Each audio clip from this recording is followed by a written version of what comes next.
there. I'm Cindy Linden, and this is a Cook-Along Podcast Quick Bite.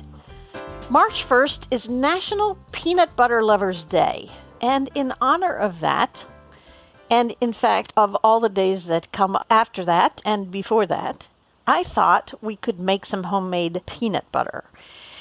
You may wonder why we would want to do that, because it's so easy to find on the shelves, but I'm going to tell you that it's cheaper, and you can do some fun things with it that don't happen with your peanut butter at the store. And that's what we're going to do today. We're going to make some homemade cinnamon peanut butter. And we're going to add some chia seeds to that. And I'll explain that in a bit. I grew up eating peanut butter, of course. I think most people in this country did, unless they have an allergy to those, which I'm sorry for you if you do. It makes me sad on your behalf. And this podcast will probably not be of any interest to you. My parents both liked peanut butter. My father didn't eat very much of it, but he kind of enjoyed it as a rare treat. He liked it with grape jelly. And who doesn't like peanut butter with grape jelly? I often forget to go back to grape jelly. I eat whatever jam I have in my refrigerator, and I forget how good grape jelly is with peanut butter. My mother preferred strawberry jam, but she also taught me a thing about honey, peanut butter and honey. Which, if you've never done this, it's a really yummy combo, but it's tricky because I don't know what the reason for this is, but when you put honey on regular bread, just honey straight on sandwich bread, it gets kind of crunchy. It's like the sugar goes into the outer layer of the bread and crystallizes or something. It's a very odd thing. And I don't like that. I don't like that at all.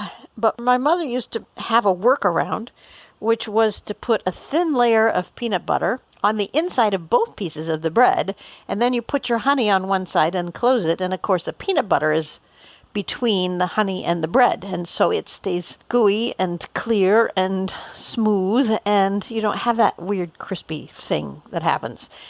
If you haven't ever tried that, I suggest it, but today's recipe, which I'm not going to make with you because it's too stinking easy, has honey in it. And in fact, these other things that we're putting in it are just to make it sort of super special and kind of a treat that you cannot buy, or you won't find easily, at least, in the grocery store.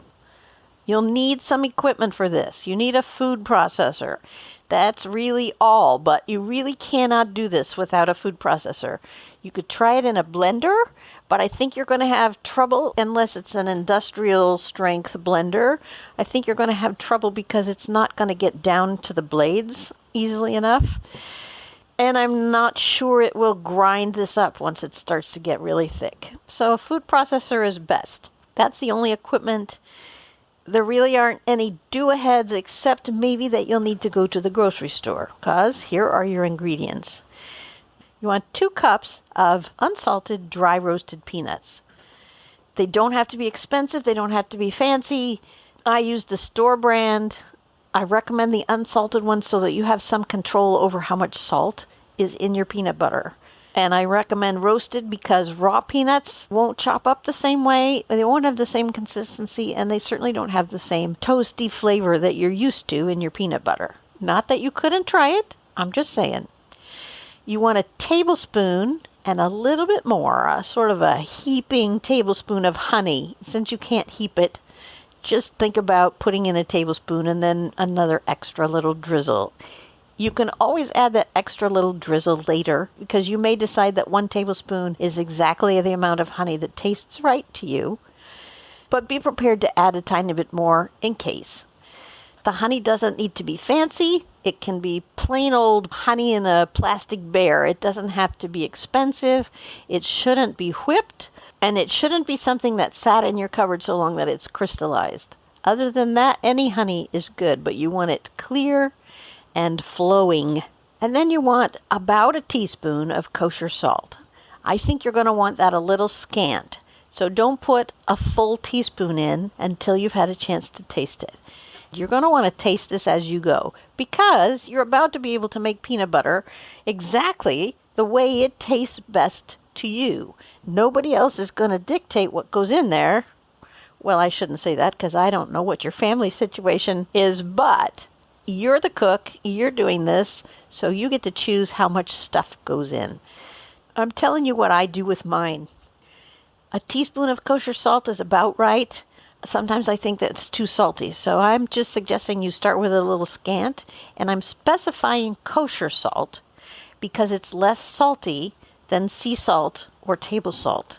Yet again, I'll give you this pitch. I would not use regular iodized table salt. It has a flavor you do not want in your peanut butter. Who wants an iodine-flavored peanut butter? Non-iodized salt, if it's sea salt in particular, is saltier than kosher salt. So if you don't have kosher salt in your house, start with maybe half a teaspoon of regular or sea salt, and you can always add more as you go because you're going to taste it anyway to see how it's going. You'll want some peanut oil, about a tablespoon, and if you can find it, if it says roasted peanut oil, that just adds to the flavor. Some peanut oil has almost no flavor. That's fine too, but I figure layering it on is not a bad thing. Then here are the additions that I like to put in. So what you have with what I just did is your plain peanut butter, except that it's got a little sweetness from the honey, which is lovely. I think you're going to like that. If you want something special, here's what I add. A heaping teaspoon of ground cinnamon and 1 to 2 tablespoons of dry chia seeds.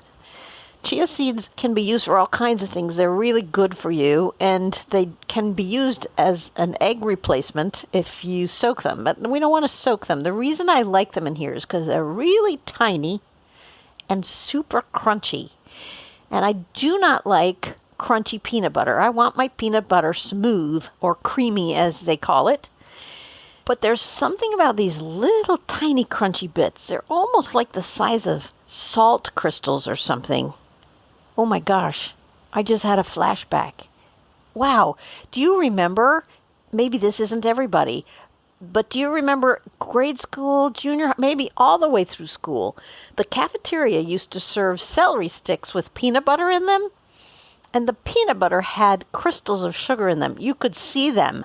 You could actually see the sugar crystals and taste them, of course.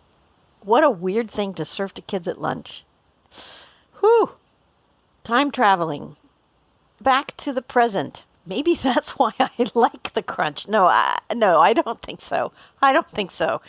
Anyway, I put a tablespoon in of the dried chia seeds, and then I taste it. And if I decide it's not crunchy enough for me that day, I add up to another tablespoon. Those are the ingredients. I hope you wrote all that down, knowing that some of those things are completely optional. And the process is so easy. If you have a food processor and can find dry roasted peanuts, this is worth your time to just experiment, just because it's kind of fun to say you made your own peanut butter. The how-to is this.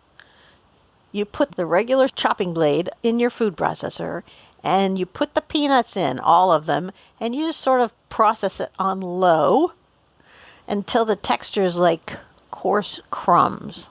It'll look sort of like an oat bar that you're about to press into shape. They're not smithereened completely into powder, because they won't do that anyway, but grainy. They're like mustard seeds, that kind of grainy. And that's going to take longer than you think, because we're going slowly, just because it helps keep the nuts at the bottom instead of shooting all up at the top. It could take 2 to 3 minutes to get them to that stage. And then you add everything else, essentially. You add the honey, the cinnamon if you're using it, the salt, the peanut oil, and then you put the lid back on and blend it on medium until you get to the consistency that you happen to like. Now that could be a long spin. That could be up to 10 minutes, maybe even longer than that. I turned up to medium because it makes it go a little bit faster. You're still going to have to kind of tamp it down every once in a while with a rubber spatula or a spoon or whatever. You're going to have to take off the lid, because otherwise you're only going to be grinding the bottom. The rest kind of pushes up the sides and just sits there. So you'll have to scrape that down a couple of times until it gets the idea that you want it to stay in the bottom. And then once you've tasted it and it has the sweetness you like, the amount of cinnamon you like, and the amount of salt that you like, then add your tablespoon of chia seeds if you want to try that little crunchy fun thing. And process it until it's all well mixed in. Taste it and then decide if you want more, again, of anything. That's all you have to do. The periodic tasting will give you an idea not only of your honey and cinnamon and salt levels, but also it will give you a realistic idea of how smooth it is. Because it's really hard to tell looking at it. You'll see when you do this how hard it is to kind of discern how it's going to feel on your tongue just by looking at it. So don't be shy about sticking a spoon in there or your finger or whatever and checking it out as you go. This will make about 1.5 cups, about 12 ounces. Put it in a jar with a tightly sealing lid, and in fact, you might think about saving an old peanut butter jar to put your peanut butter in and store it in the refrigerator and use it as you would any peanut butter. I like this recipe a lot. I have bought pre-made, artisan-made jars of peanut butter like this, and I really love those. Sometimes I just eat them with a spoon, but when I taste one of them next to my homemade one, this recipe that we just talked about, I'm always happier with the one I made myself. It's just somehow better. The only downside of this really is that when you run out, you have to make some more. That means you have to have all these ingredients on hand. I don't know about you, but I have all of these things, the honey, the cinnamon, the salt, the peanut oil, because I sometimes saute with it for Asian foods or roasted vegetables or whatever. And even the chia seeds I have in the house because we make overnight oats and we like the chia seeds in there. The only thing I don't have on hand all the time is the dry roasted peanuts. So that can sometimes warrant a trip to the store. But here's a little tip. If you buy more than one jar at a time of these inexpensive, unsalted, dry roasted peanuts, don't open them. Let the seal stay intact and throw that in your freezer and it will keep. Even if you don't freeze it, it's going to keep for a couple of years, probably before it starts to go bad, unless that seal isn't tight. The seal inside the lid that you have to peel off the top of the jar. If you smell it and it doesn't smell like peanuts, it smells like old oil, then it's rancid and you don't want to use them.